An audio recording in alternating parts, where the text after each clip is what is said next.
الحمد للہ رب العالمین والعاقبۃ للمتقین والصلاۃ والسلام علی رسولہ الکریم۔ السلام علیکم ورحمۃ اللہ وبرکاتہ۔ میرے انتہائی واجب الاحترام طلبہ و طالبات، امید ہے کہ آپ سب خیریت سے ہوں گے، اور میں اللہ تبارک و تعالیٰ سے دعا کرتا ہوں اللہ تبارک و تعالیٰ ہم سب کو خیریت سے رکھے اور دونوں جہانوں میں سلامتی اور عافیت والی زندگی عطا فرمائے۔ جس طرح لیکچر نمبر 4 کے اندر ہم نے اپنی کورس آؤٹ لائن کے باب نمبر 2 میں سورۃ المومنون کی آیت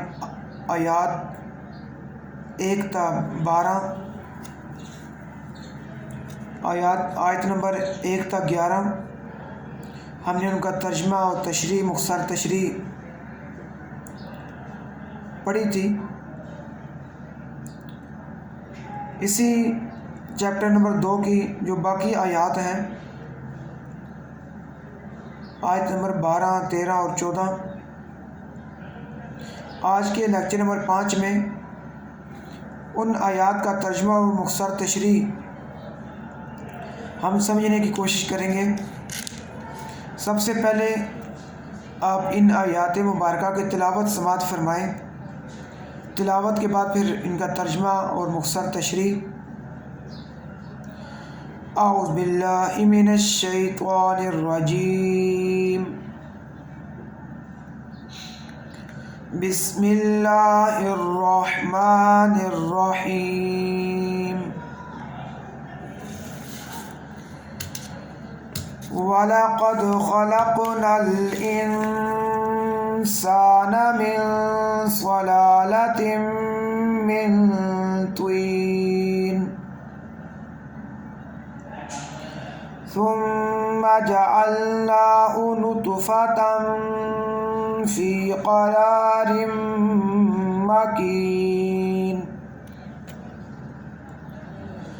ثُمَّ خَلَقْنَا النُّطْفَةَ عَلَقَةً فَخَلَقْنَا الْعَلَقَةَ مُضْغَةً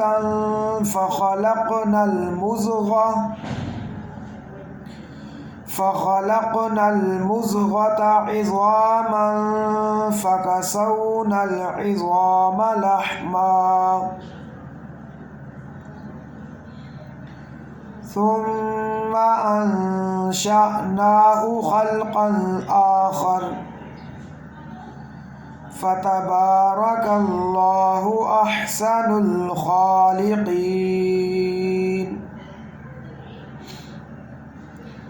صدق اللہ العظیم۔ جی، ہمارے آج کے لیکچر کا جو عنوان ہے وہ سورۃ المومنون کی آیات نمبر 12 تا 14 ہے، جس کا موضوع بنتا ہے تخلیق انسانی کے مراحل، کہ انسان کی تخلیق میں کون کون سے مراحل آتے ہیں، ان کا ذکر اللہ تبارک و تعالیٰ پارہ نمبر 18 سورۃ المومنون کی آیت نمبر 12 تا 14 کے اندر بیان فرما رہے ہیں۔ اللہ تبارک و تعالیٰ ارشاد فرماتے ہیں، وَلَقَدْ خَلَقْنَا الْإِنسَانَ مِنْ صُلَالَةٍ مِنْ طِينٍ۔ وَلَقَدْ اور یقیناً، خلقنا ہم نے پیدا کیا، الانسان انسان کو، من سے، صلالۃ من طین مٹی کے خلاصے سے، مٹی کی سط سے، ثم جعلناہ نطفہ پھر ہم نے اس کو نطفہ بنایا، فی قرار مکین اور ایک محفوظ جگہ پر اس کو قرار بخشا، اس کو رکھا۔ ثم خلقنا النطفة علقة پھر ہم نے اس نطفے سے گوشت کا ایک لوتھڑا بنایا، علاقہ لوتھڑا۔ فَخَلَقْنَا الْعَلَقَةَ مُضْغَةً پھر ہم نے اس لوتھڑے سے بوٹی بنائی۔ فَخَلَقْنَا الْمُضْغَةَ عِظَامًا پھر ہم نے اس بوٹی سے ہڈی بنائی، عظام ہڈیاں۔ فَكَسَوْنَا الْعِظَامَ لَحْمًا پھر ہم نے ان ہڈیوں پر گوشت چڑھا دیا۔ ثُمَّ أَنشَأْنَاهُ خَلْقًا آخَرَ پھر ہم نے اس کو ایک دوسری تخلیق بنایا، یعنی پورا انسان اس سے پیدا کیا۔ فَتَبَارَكَ اللَّهُ أَحْسَنُ الْخَالِقِينَ تو اللہ تبارک و تعالی بڑی بابرکت ذات ہے، احسن الخالقین جو بہترین بنانے والے ہیں، بہترین پیدا کرنے والے ہیں۔ جی بیٹا یہ تھا اس کا مختصر سا ترجمہ۔ اب جس طرح اللہ تبارک و تعالی فرما رہے ہیں کہ ہم نے انسان کو ایک مٹی کی سطح سے، مٹی کے خلاصے سے بنایا، تو اللہ کے نبی صلی اللہ علیہ وسلم کی حدیث مبارکہ کہ اللہ تبارک و تعالیٰ نے جب حضرت آدم علیہ السلام کو پیدا کیا تو پوری کائنات سے مٹی کے ایک مٹھی اکٹھی کی، اس سے اللہ تبارک و تعالیٰ نے حضرت آدم علیہ السلام کو پیدا فرمایا۔ اور آپ دیکھتے ہیں دنیا کے اندر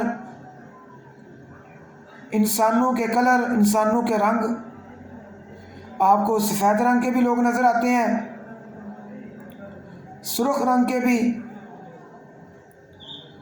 اور سیاہ رنگ کے بھی انسان آپ کو نظر آتے ہیں دنیا میں۔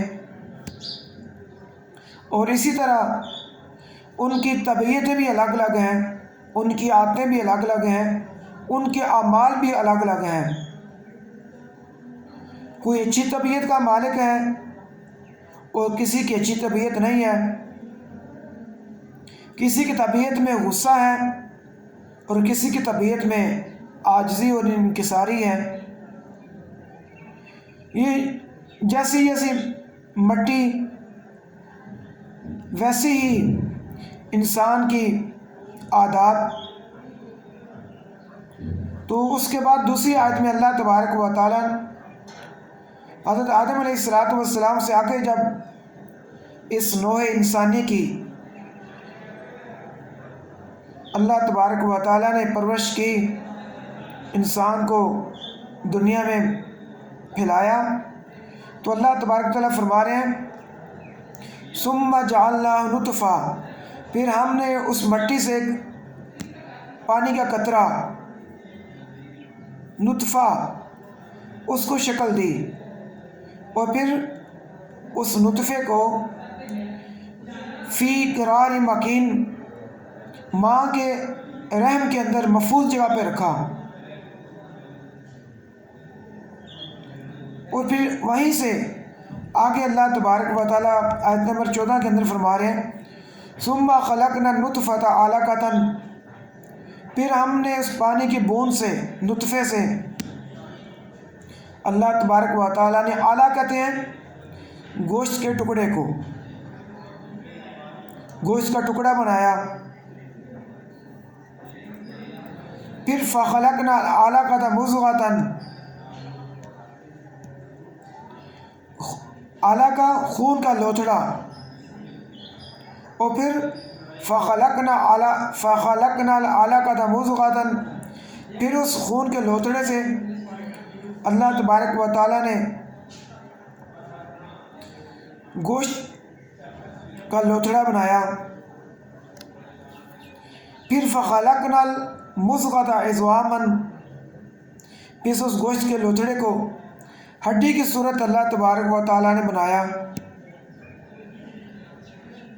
پھر فَكَسَوْنَا الْعِظَامَ لَحْمًا، اللہ تبارک و تعالیٰ فرما رہے ہیں ہم نے اس ہڈی پر گوشت چڑھا دیا۔ فَكَسَوْنَا، پس ہم نے چڑھا دیا۔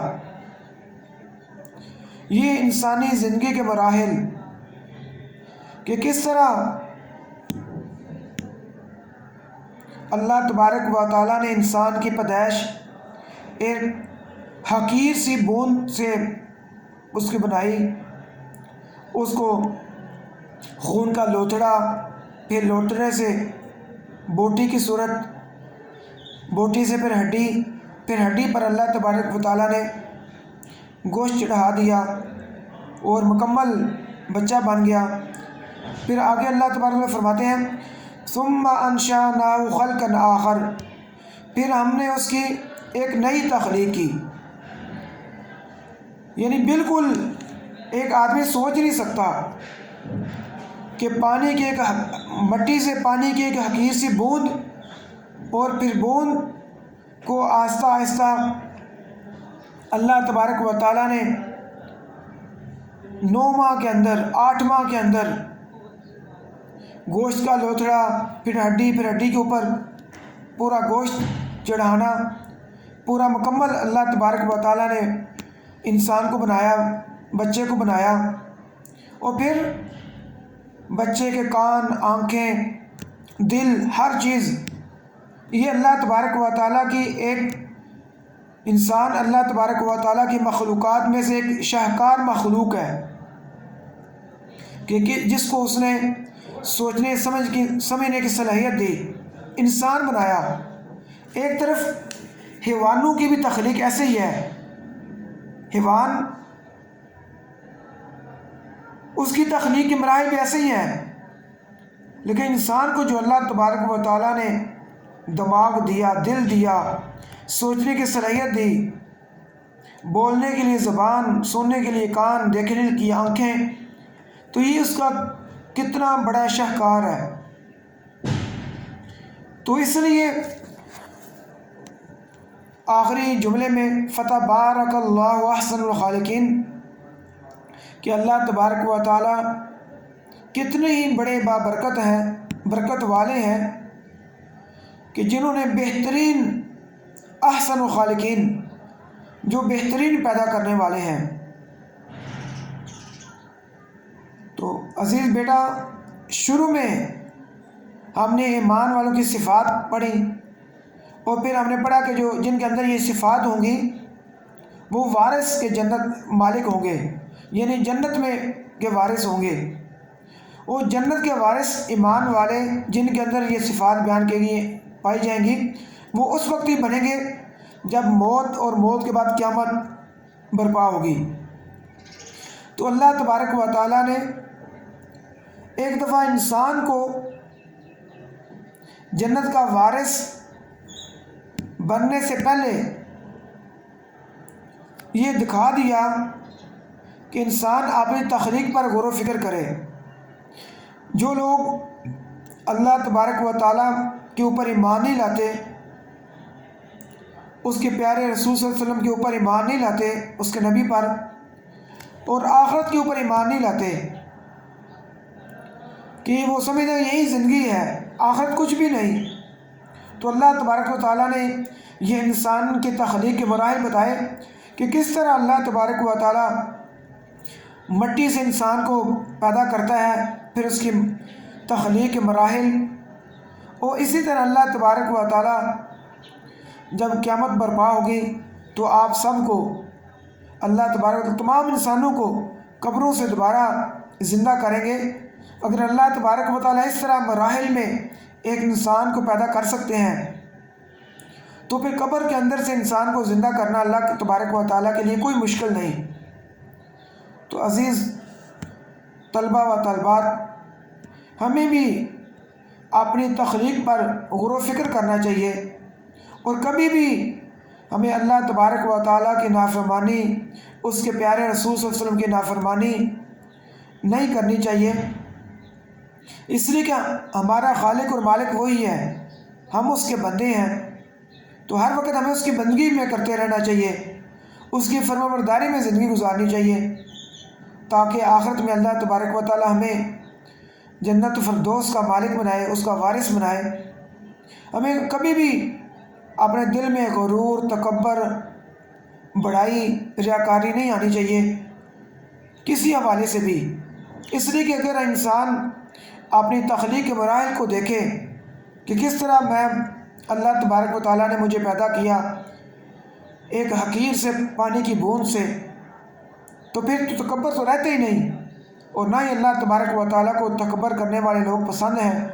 اللہ تبارک و تعالیٰ سے دعا ہے کہ اللہ تبارک و تعالیٰ ہمیں دونوں جہانوں میں سلامتی اور عافیت والی زندگی عطا فرمائے۔ وأقول قولی ھذا استغفر اللہ لی ولکم ولسائر المسلمین۔